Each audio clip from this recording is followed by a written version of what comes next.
안녕하세요. 아람입시연구소입니다. 오늘은 부천에 있는 고등학교 중에 중흥고, 부천고, 부천여고, 상일고 이 네 학교의 3등급 학생들에 대한 고민들을 좀 살펴볼 수 있도록 하겠습니다. 가장 많이 하는 고민 중에 하나가 3등급으로 내가 수시를 해야 될지 정시를 해야 될지에 대해서 많이 컨설팅을 의뢰하고 있습니다. 자, 먼저 부천에 있는 고등학교들의 대학 진학률을 보면 이 네 학교에 빨간 표시를 했죠. 기타에서. 이 기타는 이제 재수생의 비율인데 부천여고는 내신 따기가 쉽지 않죠. 그래서 재수가 좀 많이 있는 편이고요. 중고나 부천고나 상일고도 재수생이 좀 많은 편입니다. 내신 따기가 쉽지 않기 때문에 내신이 안 나오다 보니까 수시에 대해서 좀 실패하는 경우도 많이 있고, 또는 수시로 갈 수 있는 대학보다 더 높은 대학을 원하기 때문에 재수를 하는 경우가 많겠죠. 상일고 같은 경우는 압도적으로 46.6%로 재수생이 좀 많았네요. 학교를 보겠습니다. 대학교를 좀 살펴보면 서울대부터 중부대까지 수도권에 있는 전체의 대학입니다. 인서울대학은 서울대, 연대, 고대부터 쭉 해서 광운대, 덕성여대까지, 여기까지가 이제 인서울대학이라고 보시면 되고요. 중앙대, 안성, 경기도에 있죠. 한성대는 물론 인서울이긴 하죠. 가천대, 상명대, 인천대, 가톨릭대, 경기대, 서경대, 한국산업기술대, 그 밑에가 이제 수원대죠. 그리고 이름 못 들어보신 대학들도 많이 있겠죠. 예를 들어서 뭐 KC대라든지 중부대, 한경대, 동양대, 평택대, 대진대 이런 데 잘 못 들어보셨을 거고요. 그래서 수도권 전체에 있는 대학들이라는 거 보시면 되고요. 3등급 대학들을 좀 알아보겠습니다. 자, 생기부가 좋지 않은 3등급 대학은, 생기부가 좋지 않다라는 건 학생부 전형에서 이제 교과 전형으로 간다라고 보셔야 되겠죠. 그럼 최대치로 갈 수 있는, 그러니까 3등급 초반 학생들이죠. 최대치로 갈 수 있는 대학이 가천대나 카톨릭대, 경기대 36대 정도가 있습니다. 인천대는 3등급으로는 쉽지는 않은 것 같아요. 물론 이제 낮은 과 같은 경우는 교과 전형으로 합격하는 경우도 있지만 최대치로는 한 요 정도가 되겠다라고 보시면 되고요.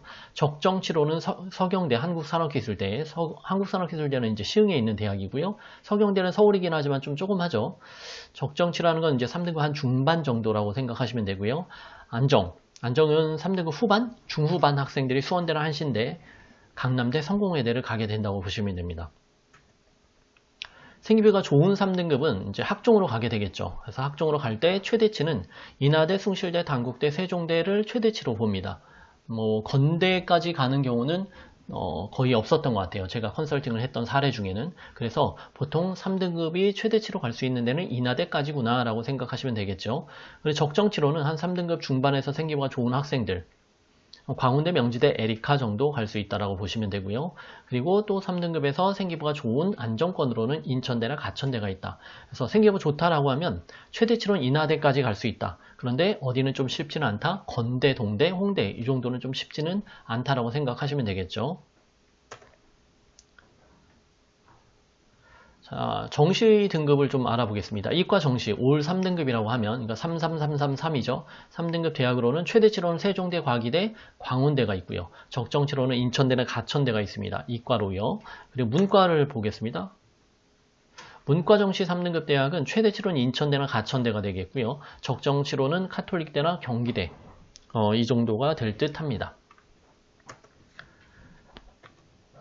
자, 수시하고 정시의 이제 선택 기준을 살펴보겠습니다. 먼저 자신의 생기부의 가능성을 정확하게 판단해야 되겠죠. 그래서 내 생기부가 어느 정도인지, 그래서 학종으로 할 수 있는지에 대한 가능성 여부를 판단해야 되겠죠. 그래서 가능성 여부를 판단하는 게 첫 번째 일이고요. 두 번째로는 이제 목표 대학을 선정해야 되겠죠. 내가 어디를 목표로 할 것인지. 그래서 두 가지를 판단하셔서 수시와 정시를 선택할 수 있겠죠. 예를 들어서 내가 건대를 목표로 한다. 그러면 수시로는 쉽지는 않죠. 3등급이라고 하면. 그러면 정시를 해야 되겠죠. 근데 목표 대학이 인천대다. 인천대다라고 하면 예를 들어서 생기부가 좋지 않은 3등급은, 그러니까 교과로 간다고 하면 인천대는 쉽지는 않을 거고요. 근데 종합으로 가면 인천대는 무난하게 갈 수 있겠죠. 그래서 자신의 목표가 어느 대학이냐에 따라서 수시하고 정시를 판단할 수 있겠죠.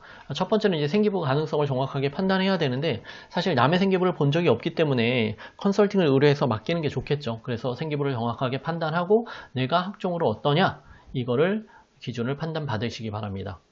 수시와 정시를 같이 하는 거에 대해서 알아보겠습니다. 2학년은 충분히 가능합니다. 왜냐하면 시간이 많이 남았기 때문에. 그래서 2학년 같은 경우는 수시 준비하면서 정시를 같이 하고, 그리고 나중에 3학년 때 또 판단해도 되고요. 3학년이 올라간다고 하면 이제 예비 고3이죠. 이제 2월 달인데 예비 고3 같은 경우는 수시하고 정시에 어느 정도의 방향성이 결정돼야 되지 않을까 싶습니다. 특히 부천고, 부천여고, 상일고, 중국고 같은 경우는 재수생이 많다라고 했죠. 재수생이 많은 이유는 뭐냐면 수시하고 정시에 대한 방향성을 제대로 결정하지 못해서 재수를 하는 경우가 많이 있어요. 그래서 둘 다 잡으려다가 어떻게 보면 둘 다 놓치는 경우가 생겨버리는 거죠. 정시 같은 경우는 누구와 경쟁을 해야 되냐면 재수생과 경쟁을 해야 되죠. 재수생 같은 경우는 보통은 시간이 많죠. 정시로 올인을 하는 겁니다. 근데 수시하고 정시를 같이 하는 이제 재학생들 같은 경우는 수시도 해야 되고 정시도 해야 되고, 수시 한다는 건 뭐예요? 내신도 챙겨야 되지만 수행평가라든지 아니면 보고서라든지 활동들을 해야 된다는 거예요. 그 활동들을 하면서 정시로 공부를 해야 되기 때문에 이 두 개를 같이 한다는 건 정시에서의 그 재수생을 이길 수는 없다, 쉽지는 않다라는 걸 생각하시면 됩니다. 그래서 3학년은 수시 정시를 같이 한다는 거에 대해선 불가능하다. 물론 불가능하다라는 표현 자체가 좀 그렇지만 쉽지는 않다라고 표현하겠습니다. 네, 여기까지 하겠습니다.